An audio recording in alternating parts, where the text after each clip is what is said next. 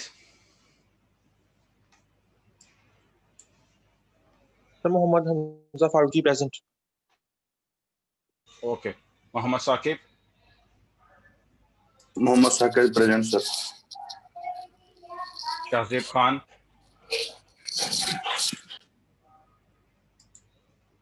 محمد Umair, Umar Javed, Mujeeb ur Rehman, Muneeb Ahmed, Naseeb Ullah, Neha Munawar, Present, sir. Present, sir. Okay, Nida Fatima, Nida Fatima, Present, sir. Okay بھائی, okay, Rafi Ullah, okay, Rafi Ullah, okay, Rashid Ali, Rashid Ali political science, Present, sir. Rimal Aslam, Present, sir. رحمت اللہ, سعد Farid, Present, sir. Safdar نصر اللہ, Present, sir. صدر Khan, Present, sir. Okay, سمرا ریاض, Shamsha Butt, Shan Ali, Present, Present, sir. sir. Sir Question, sir. Present. Okay, Sharmeen Imran, okay, Sharmeen Imran, Shayan Siddique, Present, sir. Shehryar Fazal, Sharmeen, present. Shehryar Fazal ہو گیا, okay, Shehryar, Present sir. Right, Shumaila Shaheen, Subhan Ahmed, Present, sir. Suleman Abid,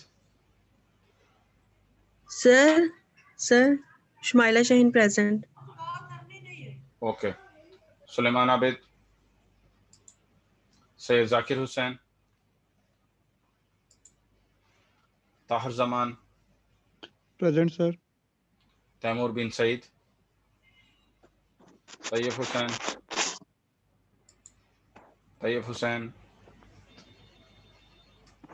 Umar Daraz, Present, sir.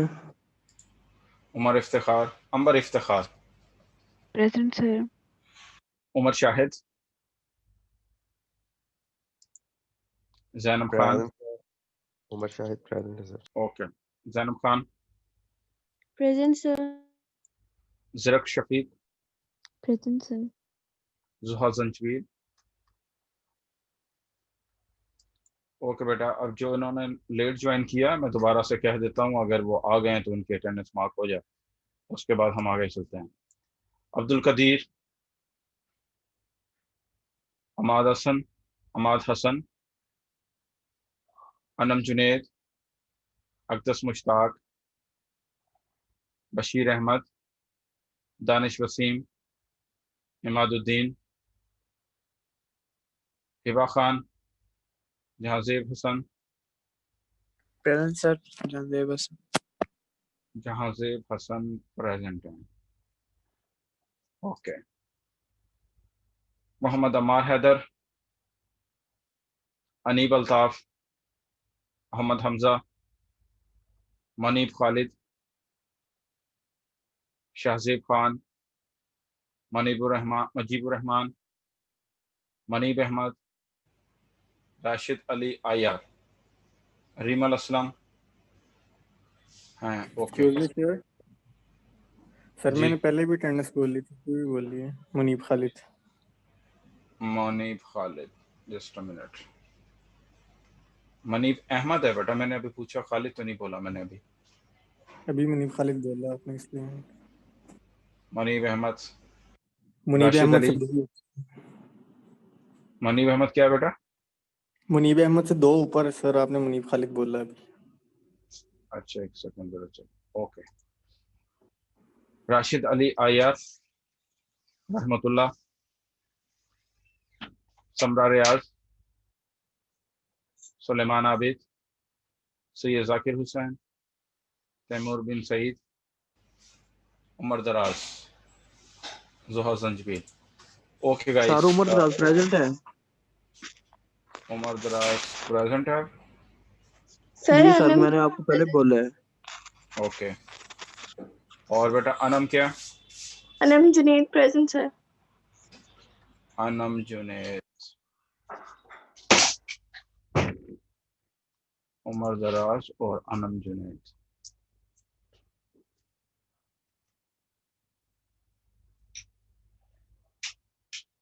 Right. So making a connection with my last lecture, guys. In my last class with جی بیٹا. Sir please kindly میری attendance دیکھیں, میری class connect نہیں ہو رہی تھی تو ابھی کنیکٹ. یار یہ اٹینڈنس والا معاملہ ذرا روک لیا کریں, آپ ٹائم پر آ جایا کریں, یہ ایشو بنتا رہتا ہے. ہمارے 20 منٹ تو آلموسٹ اسی میں نکل جاتے ہیں. سر کلاس اٹینڈ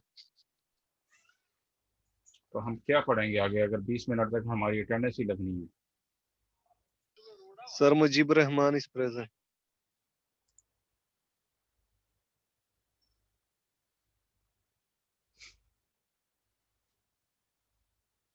بیٹا آپ لوگ وقت سے پہلے اپنے آپ کو نا ریڈی رکھا کریں, تاکہ بعد میں ہمیں یہ ان اینڈنگ پروسیس نہ چلنا پڑے ہمارا.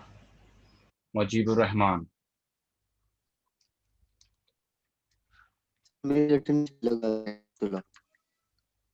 او بھائی ہو گئے, کون بات کر رہا ہے ابھی؟ رحمت اللہ. تو بس وہ کر دیے نا یار, کیا ہو گیا آپ کو؟ اب یہ مجیب پتہ نہیں کہاں ہے. سر میری اٹینڈنس نہیں ہوئی رحمت اللہ کی. سر ہبا خان میری بھی کلاس نہیں کنیکٹ ہو رہی تھی, سوری. اور کون ہے جلدی بتائیے ہبا کے بعد. رحمت اللہ.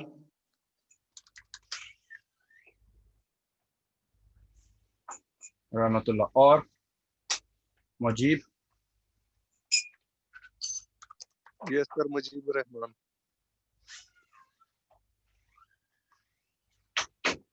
مجیب الرحمان. چلیں جی, اب میں نے بند کر دیا, اب نہیں میں نے کسی کے اٹینڈنس لگا.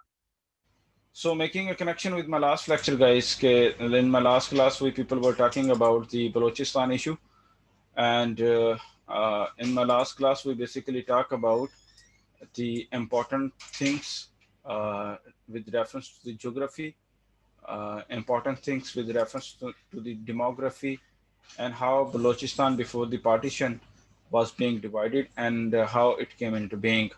اور پھر اور یہ بھی ہم نے ڈسکس کیا تھا کہ before 1958 the Makran coastal line was not under the control of Pakistan. So in 1958 we bought this territory from the King of Oman. ان سے ہم نے یہ ساری چیز خریدی تھی. These were the things that we were talking in my last class. ان چیزوں کے بارے میں ہم نے ڈسکس کی تھی کہ اب today we will be discussing ke what are those issues jiski wajah se Balochistan as a issue is still existing, and why the Baloch people, the Baloch population is not willing to reconcile with the central government.